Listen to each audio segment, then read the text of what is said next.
हमारे ऊपर अंग्रेजों ने रूल किया करीब 190 सालों तक। इन 190 सालों में उन्होंने हमारे देश को बेहद गरीब बना दिया। उन्होंने किसी भी ऐसी जगह को नहीं छोड़ा जहां से पैसे निकाले नहीं जा सकते थे। यही वजह है कि नमक जैसी चीज पर भी उन्होंने टैक्स लगा दिया। लेकिन इतना ज्यादा टैक्स लगाने की जरूरत अंग्रेजों को पड़ी क्यों? वो किस किस तरह के टैक्स लगाते थे? आज के इस वीडियो में हम इसी कहानी को जानेंगे, तो वीडियो को एंड तक जरूर देखिएगा, क्योंकि अपना इतिहास नहीं जानोगे तो खुद को कैसे पहचानोगे। अंग्रेजों के टैक्सेशन को दो हिस्सों में बांटकर देखा जा सकता है। एक तो ईस्ट इंडिया के टाइम का और दूसरा ब्रिटिश क्वीन की सरकार के टाइम का, यानी कि 1857 के बाद का। लेकिन पहले ये समझते हैं कि अंग्रेजों से पहले टैक्स कैसे लिया जाता था। तो जब अंग्रेज देश में आए थे तब मुगलों का राज हुआ करता था। मुगल अपनी कमाई के लिए मेजर तौर पर किसानों और व्यापारियों से टैक्स लेते थे। किसानों से काफी ज्यादा टैक्स लिया जाता था। हालांकि मुगलों के दौर में किसानों को कुछ रियायतें भी मिलती थी, जैसे अगर फसल खराब हो जाए या फिर बाढ़ या अकाल आ जाए तो टैक्स कम हो जाता था। लेकिन 18वीं सेंचुरी में देश में मुगलों की ताकत कमजोर हो रही थी। इसका फायदा ईस्ट इंडिया कंपनी ने भी उठाया। कंपनी ने पहले बंगाल और फिर धीरे धीरे देश के बाकी हिस्सों को भी जीत लिया। इन हिस्सों को जीतने का मतलब था कि यहाँ पर मिलने वाला लगान और यहाँ का सारा टैक्सेशन अब ईस्ट इंडिया कंपनी के हाथों में आ गया था। फिर अंग्रेजों ने मनमाने तरीके से टैक्स वसूलने शुरू किए। अंग्रेजों का टैक्स लेने का तरीका पहले के इंडियन राजाओं से काफी अलग था। किसानों से जो टैक्स लिया जाता था वो एक तरह से लैंड टैक्स था, जो कि फसल की पैदावार पर डिपेंड करता था। लेकिन अंग्रेजों ने इस टैक्स को ना सिर्फ 2 से 3 गुना बढ़ाया, बल्कि उन्होंने इसके साथ ही राजाओं की तरह रियायत देनी भी बंद कर दी। अंग्रेज पहले तो लैंड टैक्स लेते थे, उसके बाद जो उस जमीन पर उगता था उस उपज पर टैक्स लेते थे। इसके बाद इस उपज को वो इसी टैक्स के पैसे से खरीद लेते थे और फिर इसे बाहर जाकर बेच देते थे। इस तरह से वो बिना 1 रुपया खर्च किए सिर्फ टैक्स के पैसों से पूरा का पूरा मुनाफा कमा लेते थे। ऊपर से ये टैक्स इतना ज्यादा था कि लोगों ने अपनी जमीनें और अपने गांव छोड़ दिए और मजदूर बन गए। लगान ना दे पाने वाले लोगों की जमीन जब्त हो जाती थी और लगान ना वसूल पाने वाले जमींदारों को जमींदारी से बेदखल कर दिया जाता था। लेकिन सिर्फ टैक्स यहीं तक नहीं थे। असल में होता यह था कि अंग्रेजों ने भारतीय जनता पर अपना कब्जा जमाने के लिए रियासतों के राजाओं को वसूली का जिम्मा दे दिया, और अगर टैक्स नहीं वसूल पाए तो जमींदारी छीन ली जाती थी। इसीलिए जमींदार भी अपनी जमींदारी खोने से बचने के लिए तरह तरह के टैक्स अपनी तरफ से जनता पर थोप देते थे। लोगों को मोटराना और हथियाना जैसे टैक्स भी देने पड़ते थे। इनमें मोटराना टैक्स यानी कि जमींदारों के लिए कार मोटर खरीदने वाले लगान, और हथियाना टैक्स का मतलब कि जमींदार के हाथी के खाने के लिए जो वसूला जाता था लगान वो। इन सभी के चलते अंग्रेजों से जनता परेशान थी, और जब 1857 में भारतीय सैनिकों ने विद्रोह शुरू किया तो बड़े पैमाने पर किसान भी खड़े हुए। विद्रोह को दबाने में अंग्रेजों की हालत खराब हो गई।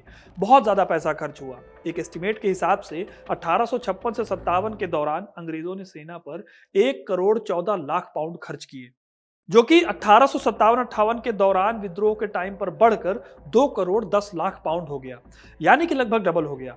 उस जमाने में 1 पाउंड 10 रुपए के बराबर हुआ करता था। इस विद्रोह के चलते ही 1859 में इंग्लैंड का कर्ज 8 करोड़ 10 लाख पाउंड पहुंच गया। इसीलिए 1 नवंबर 1858 को ब्रिटेन की तत्कालीन महारानी विक्टोरिया ने घोषणा की कि अब भारत में ब्रिटिश सरकार की ही हुकूमत होगी। अब इतना खर्च हुआ था तो अंग्रेजों को उसकी भरपाई करनी थी। इसीलिए 1858 में the government of India act 1858 लाया गया, और यहीं से अंग्रेजों ने टैक्स निकालने के दूसरे तरीके खोजे और टैक्सेस का एक नया दौर शुरू हुआ। इस कानून के प्रावधानों के मुताबिक भारत के सभी आर्थिक मामलों का नियंत्रण भारत के पहले secretary of state Charles Wood के हाथों में आ गया। उन्होंने घाटे को वसूलने के लिए नवंबर 1859 में जेम्स विल्सन को भारत भेजा।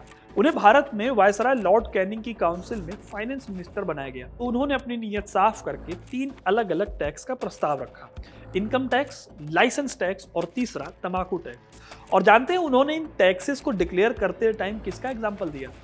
मनुस्मृति का, और कहा कि उनका ये कदम थोपा हुआ नहीं है बल्कि विशुद्ध भारतीय है और चलता चला आ रहा है। 1860 में जब देश का पहला बजट आया तो विल्सन ने इनकम को 4 भागों में बांटा। एक तो लैंडेड प्रॉपर्टी यानी कि जमीन जायदाद, दूसरा ट्रेड और प्रोफेशन, तीसरा सैलरी और पेंशन, और चौथा सिक्योरिटीज। इसी आधार पर इनकम टैक्स को भी तय किया गया। 200 रुपए से 500 रुपए की कमाई करने वाले लोगों पर 2% का टैक्स लगता था, और 500 रुपए से ज्यादा जिसकी कमाई होती थी उसे 4% देना पड़ता था। इसके अलावा और भी चीजें थी जिन पर ब्रिटिश सरकार टैक्स वसूलती थी, जैसे कि व्यापारियों को कोई भी काम शुरू करने के लिए सरकार से लाइसेंस चाहिए होता था। इस लाइसेंस के लिए भी अलग से टैक्स देना होता था। इसके साथ ही माचिस, तंबाकू और नमक तक पर टैक्स लगाए गए। 1857 में जब अंग्रेजी सरकार के पास सत्ता आई तो भारत के व्यापारियों को बाहर सामान एक्सपोर्ट करने की इजाजत मिल गई थी। लेकिन इसमें भी अंग्रेजों ने एक ट्रिक निकाली जिससे वो ज्यादा से ज्यादा मुनाफा कमा सकते थे। इसके लिए उन्होंने काउंसिल बिल्स इंट्रोड्यूस किए। इस काम में कुछ ऐसा होता था कि अगर कोई व्यापारी भारतीय व्यापारी से सामान खरीदता है तो सारी की सारी पेमेंट्स काउंसिल बिल्स से ही होंगी। ये बिल्स लंदन में मिला करते थे। अब ट्रेडर पहले लंदन में ये बिल खरीदते थे, फिर वो इन बिल्स से इंडिया के व्यापारियों को पेमेंट करते थे। इसके बाद जब इंडियन व्यापारी इस बिल को एक्सचेंज कराते थे तब उनको अलग से टैक्स देना होता था। ऊपर से व्यापारियों की इनकम पे टैक्स अलग से था। इस तरह से जो भी प्रॉफिट होता था व्यापारियों का वो सारा का सारा ब्रिटेन के पास चला जाता था। इसके साथ ही नकदी फसलें जैसे कि नील और अफीम पर बहुत ज्यादा टैक्स होता था और अंग्रेज फिर इसे बेहद कम दामों में खरीद भी लेते थे, फिर बाहर बेचकर इसे कई गुना मुनाफा कमाते थे। तो दोस्तों अगर कुल मिलाकर देखा जाए तो 1857 के विद्रोह में अंग्रेजों को जो घाटा हुआ उससे निपटने के लिए ये तरह तरह के टैक्स लगाए गए थे, लेकिन आगे चलकर ये टैक्स उनकी कमाई का मेन जरिया हो गए। इसका रिजल्ट ये निकला कि देश और भी ज्यादा गरीब होता गया। तो ये कहानी थी देश में कैसे इनकम टैक्स शुरू किया गया और अंग्रेजों ने 1857 के बाद एक अलग तरीके से कैसे लूटा हमारे देश को। ये कहानी आपको कैसी लगी कमेंट करके जरूर बताइएगा। वीडियो को लाइक और शेयर करना ना भूलें और ऐसी तमाम इंटरेस्टिंग कहानियों के लिए हिस्ट्री कनेक्ट को सब्सक्राइब जरूर करें। धन्यवाद।